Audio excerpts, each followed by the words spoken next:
Hey, it's Cledra, the Plan B coach, and I want to talk to you today about something really serious. And it's about having a good goodbye. I am fortunate to say that in my lifetime, I have known all four grandparents and a great grandparent. And both my paternal and maternal grandfathers had double digit siblings. I mean, on my dad's side, my grandfather was one of 15. And so what that means is that came with big family gatherings, a lot of laughter, a lot of love. But as life goes on, it also comes with a lot of loss. And I want to talk to you about that because I think that is one thing we all have in common, that our lives are filled with times when we have to deal with loss. And I remember vividly, and I talk about this in my book, my paternal grandfather, again, he was one of 15. And I remember asking him after the funeral of one of his siblings, I said, "Granddaddy, how do you do it? How do you go to the cemetery and walk away?" And he said, "Chippy, if you're going to stay around here a long time, you got to get good at saying goodbye." And at that time, I was a very young woman, and I mean young in terms of life experiences, and I couldn't grasp what he was saying to me. But at this point, I've received many phone calls about a new diagnosis.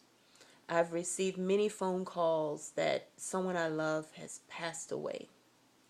And I'm sharing all this with you because I had to get to a point where I had to learn to take care of myself in every cycle of life. And what I mean by taking care of myself is not giving up on the things that make my life healthy. Eating right, working out, praying, meditating. And new in the process of losing a lot of people I loved, I would eat. In my family, people bring fried chicken and macaroni and cheese and ham and lots of desserts. And I would just dive in because I'd say, you know what? It's just not a good time. And I've come to realize that if I can put these two fingers on the outside, inside of my wrist and feel that beating, then it's a great time. It's a great time to take care of the life that I still have and to honor the love um, of the life of a person that maybe I've lost. And I'm sharing this with you because I get your emails and I grieve with you over the phone calls that you're getting in your life and the new diagnoses and the sometimes the unfortunate passing. And I just want to plead with you that that's not a great time to stop taking care of yourself. And whether you choose to work with me as your coach or someone else, but work with someone if you're struggling to have a good goodbye, like my grandfather told me. And I don't want to position myself as someone who has it all together and I'm able to eat a salad, at the funeral or something. I'm not saying that. But what I'm saying is I no longer quit on taking care of myself through tragic times. But I had to learn how to do that.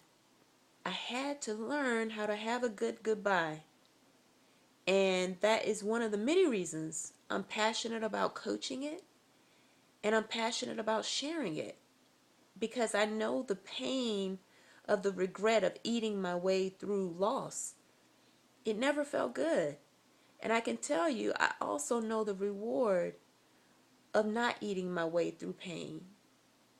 And I want you to experience that as well.